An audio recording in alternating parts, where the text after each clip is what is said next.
Todos sabemos que el narcotráfico es un negocio multimillonario.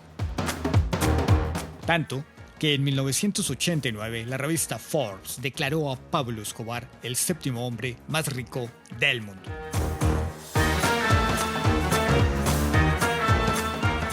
¿Y cuál era el negocio? Vender perico. Pero no café clarito. No, pura cocaína. De Colombia para el mundo. Si eso pasara hoy, ese infame y nefasto personaje que vendía la merca estaría en el podio con Elon Musk, que vende carros eléctricos y cohetes para ir a Marte, con Jeff Bezos, que saca su comisión por todo lo que se vende en Amazon, y con Mark Zuckerberg, el de Facebook, y el de Instagram, y el de WhatsApp, el que nos oye a todos. Y de lejos, pero de lejos, ese patrón del mal estaría más arriba que Donald J. Trump, que hoy apenas alcanza el puesto 700 entre los más ricos del mundo.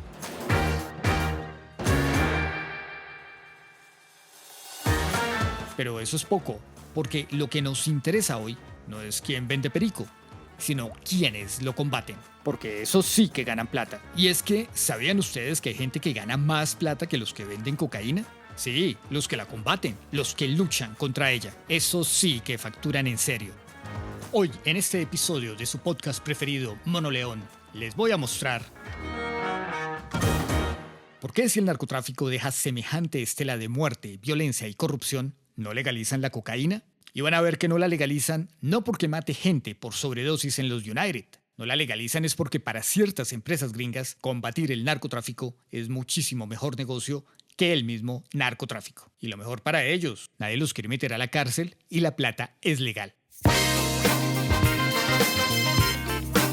Quédense hoy que les tengo las cifras exactas de cuánto ganan los que combaten el narcotráfico y por qué le hacen lobby a los congresistas gringos para que no legalicen la cocaína y el negocio no se les acabe.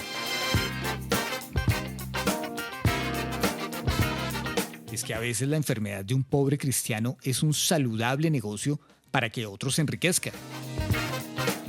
Bienvenidos.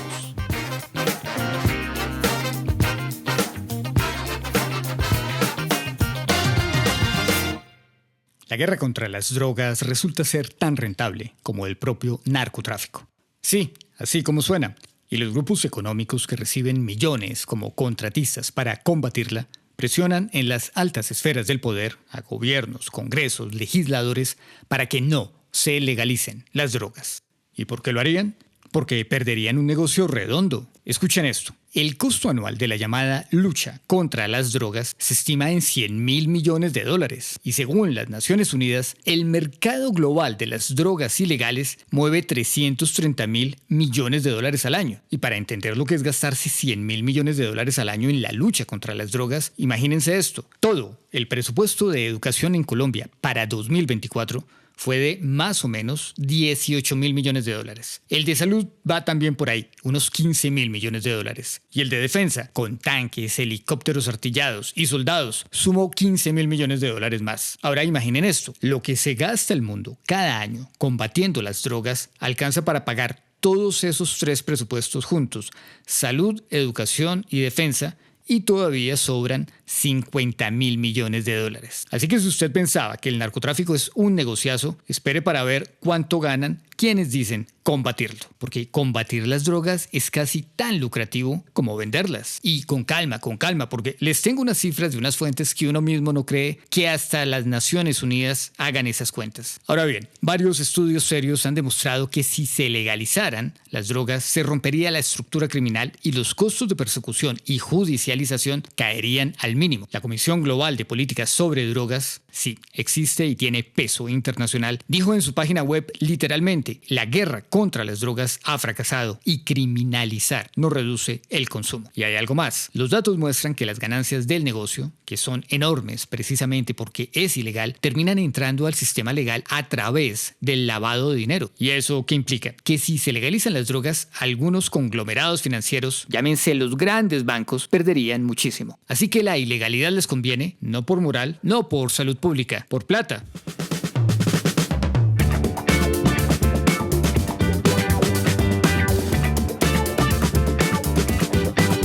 Vea Veamos, por ejemplo, esta joya, o mejor dicho, estas joyitas. En 1998, el Fondo Monetario Internacional, el mismo FMI, estimó que el lavado de dinero representaba entre el 2 y el 5% del Producto Interno Bruto mundial. Pero eso no se quedó ahí. En 2011, la Oficina de las Naciones Unidas contra la Droga y el Delito, la UNODC, hizo una estimación más precisa. Dijo que el 2.7% del PIB global, del Producto Interno Bruto global de ese año, del 2011, era probablemente plata lavada. Y eso, en dinero, ¿cuánto es? 1.6 billones de dólares. Sí, billones con B, lo que en inglés llamarían ellos 1.6 trillion dólares. 1.6 billones de dólares. Así de bestial es el tamaño del negocio. Y claro, ¿por qué es tan rentable? Porque es ilegal. Y la ilegalidad infla el precio de las drogas. Y esto para cualquier economista o empresario es completamente predecible. Miren cómo funciona el truco. Si usted restringe la oferta de algo que tiene alta demanda, como la cocaína, a punta de represión, de helicóptero y fusil, pues el precio se dispara. Oiga, es que en la lucha contra las drogas todo se dispara. ¿Y qué pasa? Pues que aparece la oportunidad perfecta para los llamados emprendedores criminales, los que quieren montar un negocito. Ellos ven el hueco en el mercado y entran con todo. Y no solo eso, el precio no solo refleja la escasez, también refleja el riesgo que asumen los que lo trafican. Entre más riesgo, más ganancia, porque ese riesgo lo cobran. En este negocio multimillonario que es la lucha contra el narcotráfico, los contratistas de seguridad estatales y privados terminan generando más violencia de la que supuestamente buscan evitar. En teoría, los servicios que prestan las fuerzas de seguridad tienen un objetivo claro: reducir la oferta y el consumo de drogas y debilitar las organizaciones criminales, bajando las cifras de violencia. Pero la realidad es otra. A pesar del gasto descomunal en seguridad, la producción, la oferta, el consumo y la violencia no paran de crecer. De hecho, crecen exponencialmente. Vean este dato. En Colombia, el gasto en defensa subió del 3.6% del Producto Interno Bruto en el 2003 al 6% en el 2006. En solo 3 años subió casi el doble. ¿Y en qué se traduce eso? En que las fuerzas de seguridad pasaron de 250.000 hombres, 150.000 militares y 100.000 policías a 850.000 en tan solo 4 años. Y no fue solo Colombia. En Estados Unidos, durante el gobierno de Obama, el presupuesto para combatir las drogas casi que se duplicó. Pasó de 15.3 mil millones de dólares en 2009 a 31 mil millones de dólares en 2017.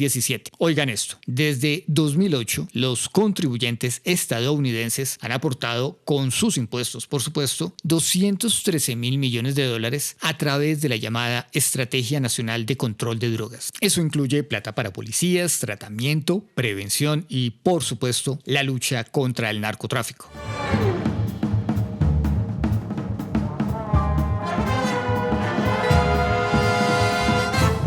Ahora bien, la gran pregunta es, ¿quién se queda con toda esa plata? ¿Cómo se distribuye ese dinero? ¿Qué empresas están gastando millones con esos contratos? Bueno, en 2011 la revista Wired reveló que una agencia del Pentágono que se llamaba Oficina de Programas contra el Narcoterrorismo, Defense Department's Counter Narcoterrorism Program Office, CNTPO, manejaba 3 mil millones de dólares en contratos. ¿Y para qué? Desde entrenar pilotos de helicóptero en México hasta diseñar páginas web para el gobierno de Pakistán. Literalmente cualquier cosa que suene a lucha contra el narcoterrorismo puede ser contratada por esa oficina. Imagínense ese presupuesto, 30 mil millones de dólares. Es que si el dólar está a 4.000 pesos, serían 120 billones de pesos colombianos. Una barbaridad. Es que legalizar la droga es muy mal negocio. Pero lo grave no es solo el tamaño del presupuesto, sino que a través de estos acuerdos terminan contratando mercenarios para hacer trabajos de seguridad en otros países. ¿Y quién dirige todo esto? Un civil llamado Mike Strand, que encabeza la oficina desde 1995. Y bajo su dirección contrataron a empresas como Blackwater, bajo su filial US Training, Lockheed Martin, Northrop Grumman, Raytheon, AR-INC. Todas son gigantes del negocio militar y todas metidas en la llamada guerra contra las drogas. El investigador Christopher Hobson, en su artículo Privatizando la guerra contra las drogas, muestra cómo estas empresas de seguridad y defensa, llamadas originalmente en inglés PMSCs, empezaron a jugar un rol clave desde los años 90 y tomaron aún más fuerza después de las guerras de Afganistán e Irak. Hobson dice que estas compañías, además de ser costosas e ineficaces, tienen un interés directo en que nada cambie, porque si se legalizan las drogas se les acaba el negocio. Ahora bien, ¿por qué no se ha reformado la la política de drogas? Pues porque para demostrar que estas empresas están bloqueando la legalización, habría que rastrear décadas de contratos, montos y beneficiarios, y eso no es tan fácil. Por ejemplo, en las primeras audiencias del Congreso de los Estados Unidos sobre el tema, los representantes del Departamento de Estado y del Departamento de Defensa no pudieron dar ni una sola cifra clara. Y sin ningún asomo de vergüenza o de sarcasmo, el Departamento de Defensa tuvo que admitir que pagó $50,000 adicionales solo para contratar gente que buscara los datos que les habían pedido. Es decir, ni ellos mismos sabían en qué se estaban gastando la plata. En 2010, el Departamento de Estado de los Estados Unidos recibió más de $1,000 millones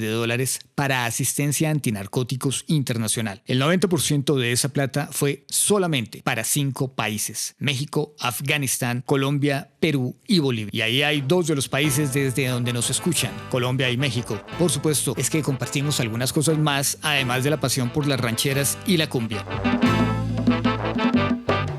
Como por ejemplo la venta de cocaína y los grandes carteles. Pero bueno, ¿y en qué se gastó? En contratistas, en fumigaciones aéreas, en interdicción, en helicópteros, armas y mercenarios.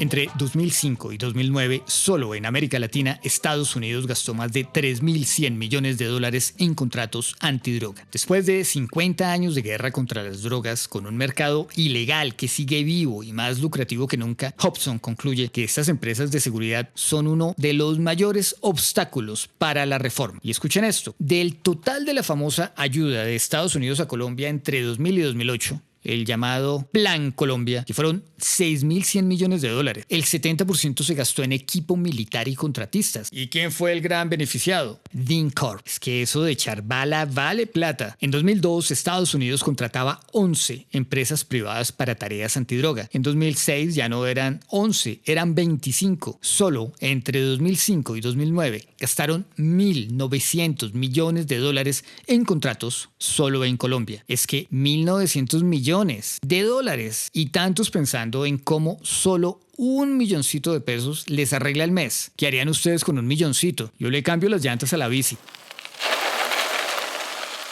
Imagínense, eso daba como para 7,5 millones de bicicletas en Colombia con llantas nuevas. No, ahí sí sale el nuevo campeón del Tour de Francia de Colombia. Pero bueno, ¿quién se quedó con la mayor tajada? Pues estas 5 empresas: DynCorp, Lockheed Martin, Raytheon, ITT, ARINC. Oigan, otra vez casi las mismas. De todas, DynCorp fue la reina. Recibió $1,100 millones en contratos en toda América Latina. Solo en 2006, DynCorp se llevó $164 millones solo en Colombia. Eso fue la cuarta parte de todo el presupuesto militar y policial del país ese año. Así que mientras a usted le dicen que la guerra contra las drogas es por el bien de la sociedad, por la juventud, por la moral, hay empresas multimillonarias facturando por cada bala y cada fumigación. Si las mujeres no lloran, sino que facturan, estas empresas están urgidas de su canción. Ay, papi. Ay, papi. Y aquí no se trata solo de plata, se trata de geopolítica, control y soberanía. Estas empresas además operan con inmunidad, no responden ante los gobiernos donde actúan. Y aunque el discurso del Consenso de Washington dice que privatizar ahorra dinero, en este caso es lo contrario, sale carísimo. Además, hay cero control real sobre cómo se usa esa plata. Vean esto: DynCorp tuvo que devolver $40 millones por cobros duplicados y facturas infladas. Y en 2010, una subcomisión del Congreso de Estados Unidos reconoció que ni el Departamento de Estado ni el de Defensa tenían sistemas adecuados para seguir el rastro de ese gasto. Pues si tuvieron que pagar $50,000 para saber en qué se habían gastado semejante platal. Esto, a pesar de que ese gasto en contratos antidrogas creció un 32% en 5 años. El manejo fue deficiente y la supervisión nula. Así que la próxima vez que le hablen de la guerra contra las drogas, pregúntese una cosa: ¿quién está ganando realmente con todo esto?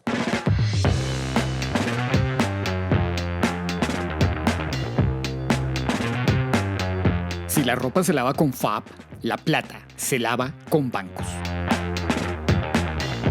Sí, lavando dinero y legalizando las ganancias. Vamos a hablar de cómo se lava esa plata, porque sí, es plata sucia. Hay que dejarla oliendo a nuevo, como las fresitas que ponen en los espejos de los taxis. ¿Cómo se legaliza esa plata? Pues lavando dinero. Es que lo que está sucio se lava. Y ahí vamos a ver que los grandes capos del narcotráfico colombiano se quedan con un porcentaje mínimo, pero mínimo, del negocio y con todo lo que trabajan.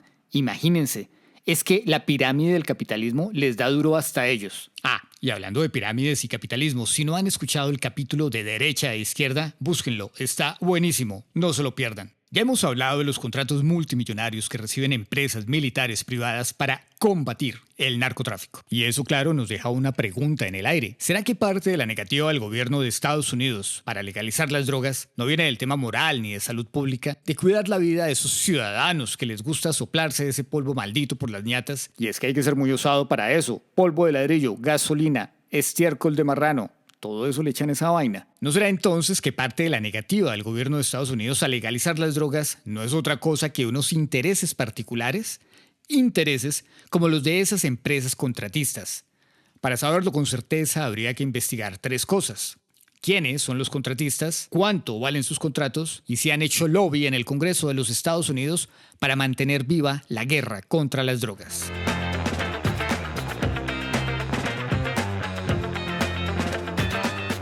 Y aquí no estamos inventando nada. Casos donde grandes empresas privadas influyen en decisiones públicas, los hay por montones.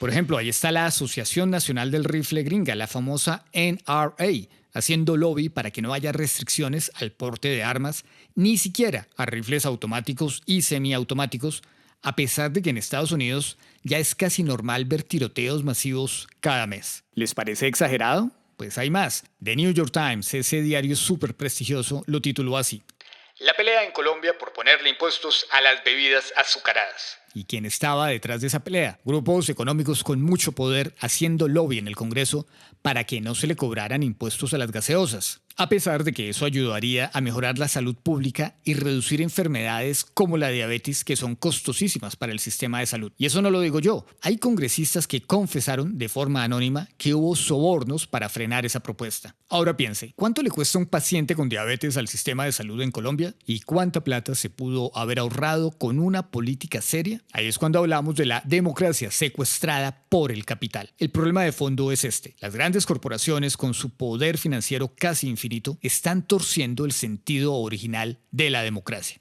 Ya un congresista no representa al pueblo que lo elige, ahora representa a la empresa que lo financia, y muchos terminan actuando como jefes de prensa de las grandes corporaciones. Ya no es el poder por y para el pueblo, ahora es el poder por y para el capital. ¿Será eso lo que pasa con la absurda, obtusa y repetitiva negativa de los Estados Unidos para legalizar las drogas? ¿Y con la actitud sumisa, obediente y cobarde de países como Colombia o México, que cargan con las consecuencias pero no se atreven a cuestionar la guerra? El lavado de dinero es la otra pata del negocio. Hay otra pista que pone en duda la versión oficial de esta guerra: el lavado de dinero por parte de conglomerados financieros. Sí, bancos grandes, conocidos y respetables. Escuchen este dato brutal. De todo el valor de la cocaína que se produce en Colombia, solo el 2.6% de las ganancias se queda en el país.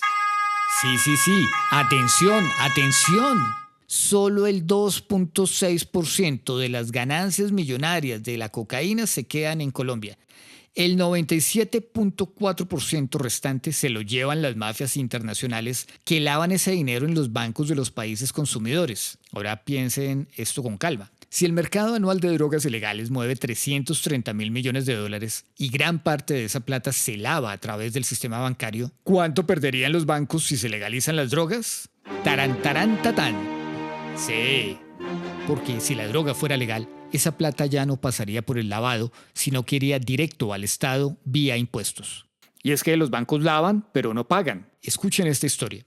En 2010, el Wachovia Bank permitió el lavado de 3.784 millones de dólares a través de casas de cambio mexicanas. El fiscal del caso lo dijo muy claro: la descarada negligencia de Wachovia frente a nuestras leyes bancarias le dio carta blanca a los carteles para financiar sus operaciones. ¿Y qué le pasó al banco? Pues nada grave al parecer. Wachovia pagó 110 millones en confiscaciones y una multa de 50 millones por no controlar el flujo de efectivo usado para mover 22 toneladas de cocaína. ¿Y saben cuánto representó esa multa para el banco? Menos del 2% de sus ganancias en 2009. O sea que aún multándolos siguen ganando por acciones non santas. En 2012 al banco HSBC se le impuso una multa de $1.900 millones por su complicidad en el lavado de dinero. Bueno, esta sí fue grande. Había dejado pasar sin control 670.000 millones en transacciones desde México. Y en otro caso, Cárteles de México y Colombia lavaron $881 millones a través de HSBC. ¿Y qué hizo el Departamento de Justicia de los Estados Unidos, que es tan bravo y tan valiente? No, presentó cargos penales contra ningún directivo. ¿La razón? Porque el tamaño del banco, sus activos y su inversión global eran tan grandes que ponerlo en un juicio podría desestabilizar el sistema financiero mundial. Así de claro, si usted es pobre y trafica, va a la cárcel. Si usted es rico y lava dinero,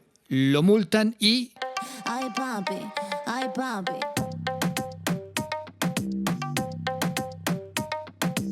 Y ya, lo multan con poquito. Gana más lavando dinero y pagando la multa que sin lavar.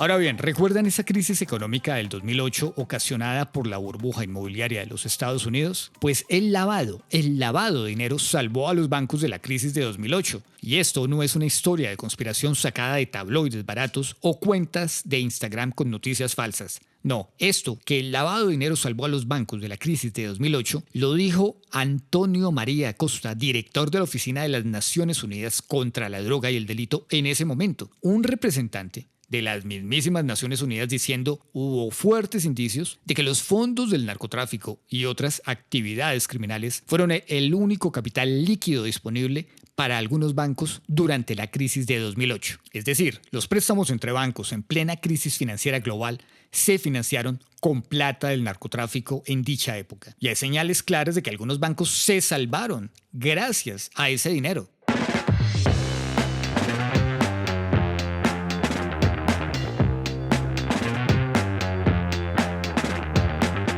Entonces, ¿por qué no legalizan las drogas? Ahora usted tiene más elementos para hacerse la pregunta: ¿quién gana con que la guerra continúe? ¿Quiénes pierden si se legaliza? El narcotráfico es un negocio criminal, pero la guerra contra las drogas también es un negocio, y uno muy, muy lucrativo para unos pocos, muy pocos. Las ganancias que obtienen las empresas militares y de seguridad privadas por sus servicios antidrogas son tan altas, pero tan altas, que uno no puede evitar preguntarse: ¿será que la terquedad de Estados Unidos en seguir esta guerra no tiene tanto que ver con la moral ni con la salud pública, sino con la presión y el lobby, el cabildeo de esos grupos económicos para que el negocio ilegal siga existiendo? Porque mientras haya guerra, sigue el negocio de combatirla. Y mientras siga siendo ilegal, los precios se mantienen altos. ¿Y qué pasa cuando los precios son altos? El dinero que entra por lavado es aún mayor. Y los bancos lo saben. Pero tranquilo, del tema del lobby y del cabildeo ya vamos a hablar más adelante. Ahora bien, por favor, defender la legalización de la cocaína no es igual que hacer una apología al consumo, porque el consumo de drogas tiene riesgos serios y comprobados para la salud física y mental de quienes las usan. Lo que pasa es que hoy tenemos dos problemas. Un problema es el consumo, y el segundo problema es la violencia brutal causada por la lucha contra ese consumo. Y ahí es donde la legalización entra a jugar. No es una panacea y ya lo vamos a ver. Le quita al consumidor el riesgo de tener que ir a ollas, a antros, a abastecerse y por ende al riesgo de caer en drogas más pesadas, y reduce sobre todo de forma muy clara la violencia asociada al combate del narcotráfico. Le quita oxígeno al negocio y así le quita el oxígeno financiero que mantiene vivos y fortalecidos a esos grupos criminales gigantescos y muy poderosos. Eso sí, lo digo de frente, la legalización no soluciona el problema, lo reduce. Y lo puede reducir bastante. Muchos comparan esto con la prohibición del alcohol en Estados Unidos. ¿Y cómo se dieron cuenta de que eso era una locura? Sí, hay similitudes, pero siempre vamos a hablar de reducción, no de solución. Ya vamos a ver que la legalización de la marihuana en varios estados de los Estados Unidos tiene cifras mixtas, contradictorias y también matices. Y ya vamos a ver eso, es muy importante verlo. Lo que es claro es esto: la legalización puede reducir, y bastante, las muertes de inocentes y la violencia que genera este negocio. Solo por eso ya deberíamos estar hablando en serio del tema, porque la desproporción entre la preocupación por los muertos estadounidenses versus los muertos colombianos es demencial. Pareciera como que los muertos colombianos tuvieran menos valor. Mientras que en Estados Unidos mueren 100.000 ciudadanos cada año por sobredosis, y sí, yo lo sé, la cifra es escandalosa, de esas 100.000 muertes por sobredosis, solamente 6.900 son por cocaína. Cuando digo solamente me refiero al porcentaje, son muchas vidas humanas. Pero el resto de esas 93.000 muertes no son por cocaína. El resto de esas muertes por sobredosis son por sustancias como metanfetaminas, opioides y otras. Y de nuevo, nadie está diciendo que 6.900 muertes sean poca cosa. Son muchísimas, prevenibles. Cada una de esas personas tenía familia, sueños, una vida que merecía ser vivida. Pero escuchen esto, y aquí la pregunta que la potencia del tío Sam no contesta, no responde, se hace el de los oídos sordos. En 2017 hubo 17.000 muertes por sobredosis de opioides recetados. Opioides recetados son esas medicinas legales, pastillas que da el médico cuando los estadounidenses van por algún dolor, sea de espalda, de rodilla, de cabeza. 17.000. Sobredosis al año. Eso es casi 3 veces más que las muertes por cocaína. ¿Y quiénes lo recetan? Los médicos. Y a esos no les mandan helicópteros artillados ni fumigan los laboratorios de allá. No criminalizan al farmacéutico, ni a la clínica, ni al presidente de la farmacéutica. Hasta Johnson & Johnson, sí, Johnson & Johnson, los mismos de las propagandas con la mamita abrazando al bebé, todo tan bello, los mismos de los talcos con ese olorcito inconfundible, pues hasta Johnson & Johnson vendía opioides adictivos y letales. Entonces, mientras los opioides legales matan 3 veces más que la cocaína, ¿qué pasa en nuestro continente?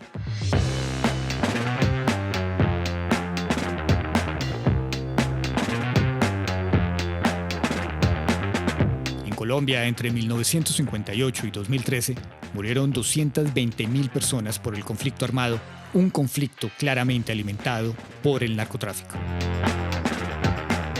Y lo más doloroso, la mayoría de esas víctimas eran civiles. Y en México la cosa no mejora. Según Médicos Sin Fronteras, la violencia por carteles es tan grave que se compara con zonas de guerra. Desde 2006 el promedio ha sido de 20.000 muertos al año solo por violencia narco. Así que, ¿quién está ganando esta guerra?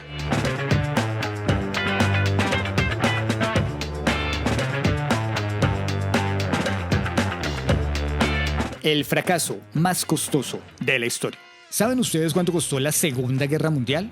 Ajustado por inflación actual, $4 billones.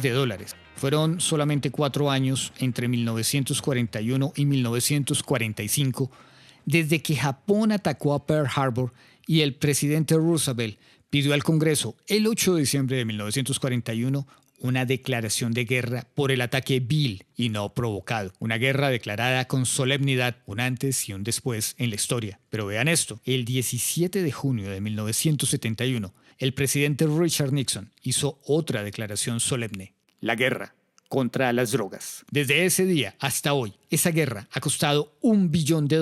Sí, $1 millón de millones. Pero a diferencia de la Segunda Guerra Mundial, que dejó a Estados Unidos en la cima del poder global, esta guerra solo ha dejado muertos, adicciones y carteles poderosos y más ricos. Con todo ese gasto, no hay menos consumo, no hay menos violencia, no hay menos droga. Y es que los números no mienten.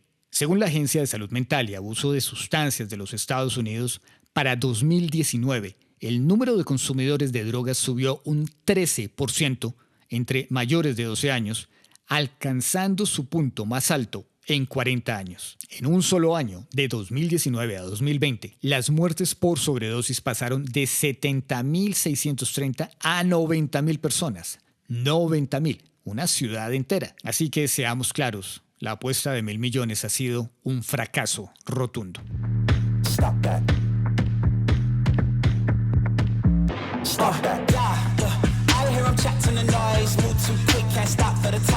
En 2016, 24 millones de estadounidenses mayores de 12 años consumían marihuana. 9% de los gringos fumando maracachafa. De esos 24 millones de estadounidenses dándole a la maracachafa, 4 millones tenían un uso problemático. Es decir, había 20 millones que no tenían ningún problema. Sencillamente la fumaban de vez en cuando, todo bien. Para el 2020 había 5 millones de consumidores de cocaína, que era casi el 2% de la población. O sea, de lejos mucho menos que los fumadores de hierba. Pero esta es la cifra de muertos por opioides legales y recetados sube a 92.000 en el 2020 según el Centro Nacional de Estadísticas de Salud. ¿Y saben qué dejó fuera Nixon cuando lanzó su cruzada antidrogas? Pues los opioides legales, justamente los responsables de la mayor epidemia de salud pública en la historia de los Estados Unidos.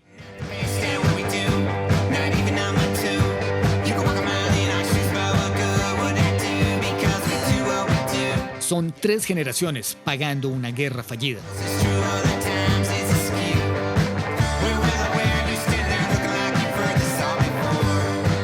La estrategia promete acabar con los carteles, promete reducir el consumo, promete proteger a los jóvenes. Pero después de 50 años, los nietos de quienes fumaban marihuana en tiempos de Nixon hoy fuman una marihuana mucho más fuerte. 3 generaciones, abuelos, padres e hijos, y todos han pagado parte de ese $1 billón con sus impuestos. Pero no crean, aún así, ellos, allá en Estados Unidos, apoyan la guerra. Pese a todo, los contribuyentes en Estados Unidos siguen apoyando que se gaste plata en combatir el narcotráfico en los países productores. Entonces, si los resultados son tan malos, si hay más consumo, más muertos, más carteles, ¿por qué los legisladores insisten en pasar leyes que mantienen esta guerra absurda? ¿Quién gana con eso? ¿Y por qué la gente que paga la cuenta sigue creyendo en esta estrategia a todas luces perdida?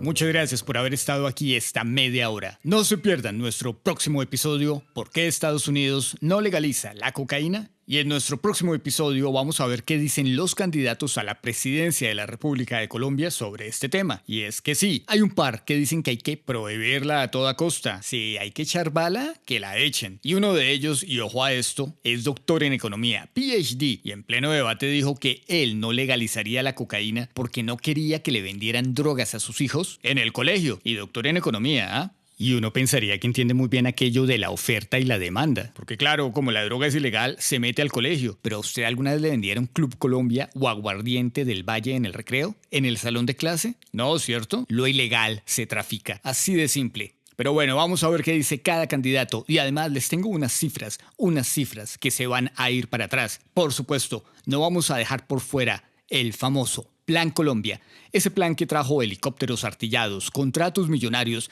y muchísima plática para empresas estadounidenses. Así que ya saben, suscríbanse, compartan y los espero la próxima semana para que tengan tema en las fiestas y puedan contar por qué a Estados Unidos no le conviene legalizar las drogas.